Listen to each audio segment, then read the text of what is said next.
Hello, welcome back. Do you guys like John Mayer? Do you know who he is? You don't?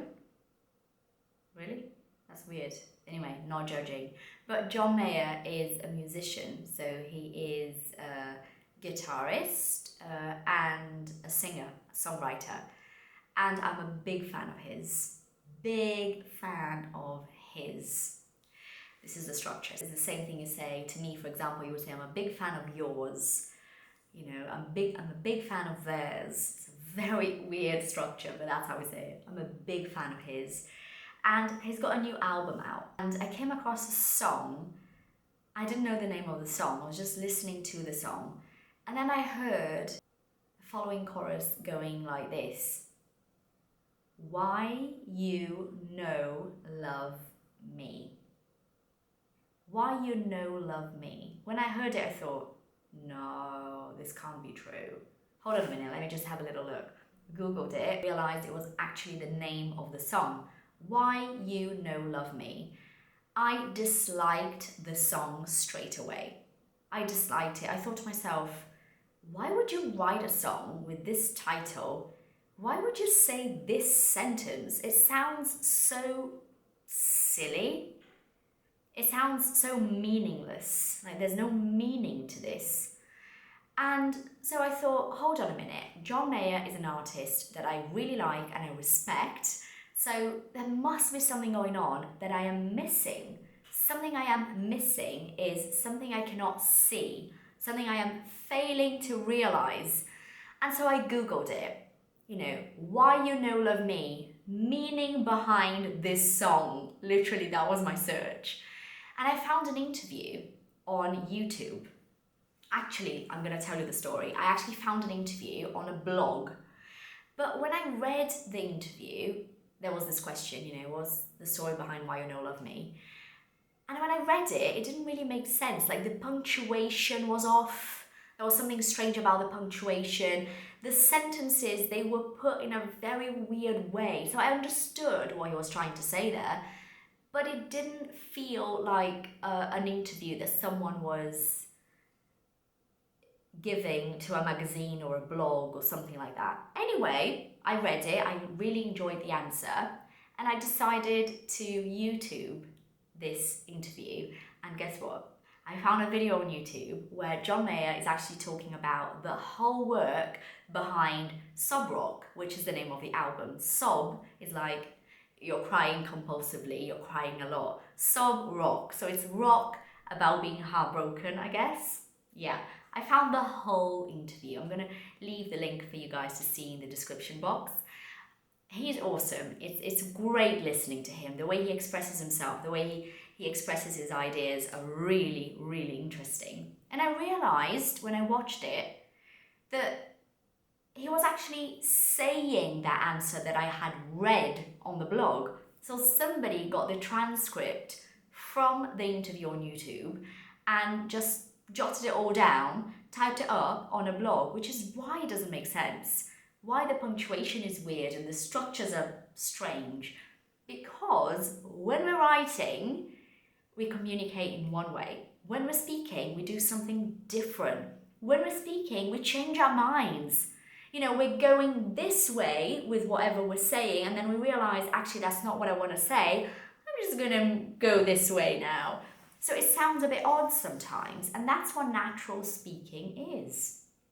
So natural speaking is about you listening to English that shows you exactly the moment where we've started with one sentence, with one particular structure, and then things change, because that's what we do as human beings. Hence my suggestion about you guys watching real life stuff. So my channel is a good example of that. I'm here without a script. I know what I want to say, but I'm not reading, I'm not memorizing anything. I'm really just speaking to you.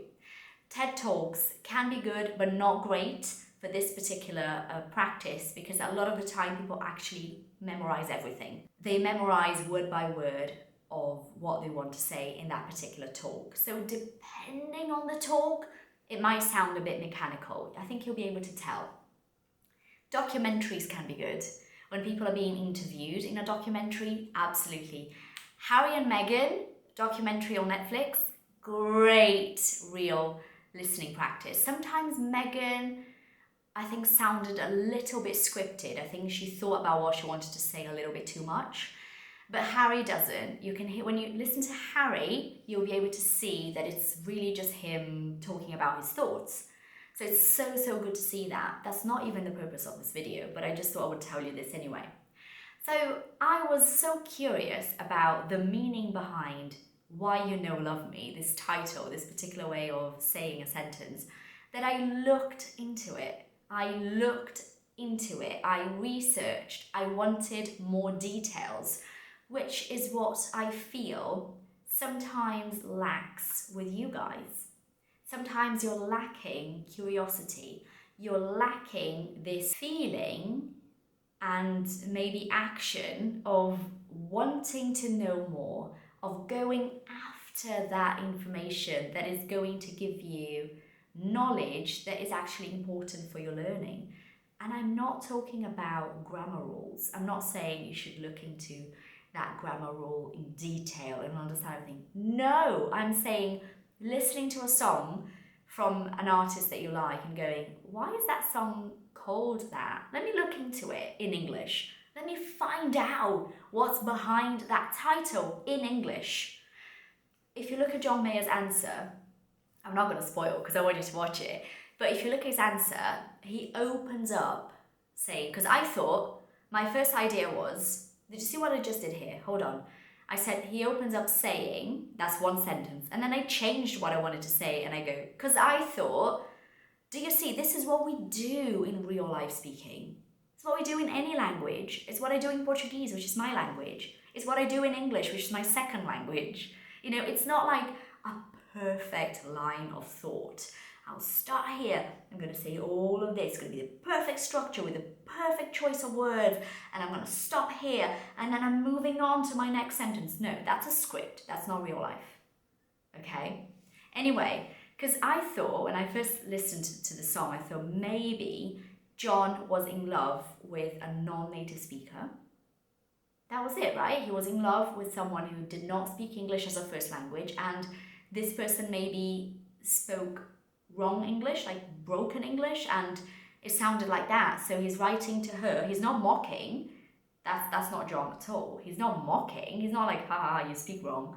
He's just thinking about that person and writing with their way of expressing themselves.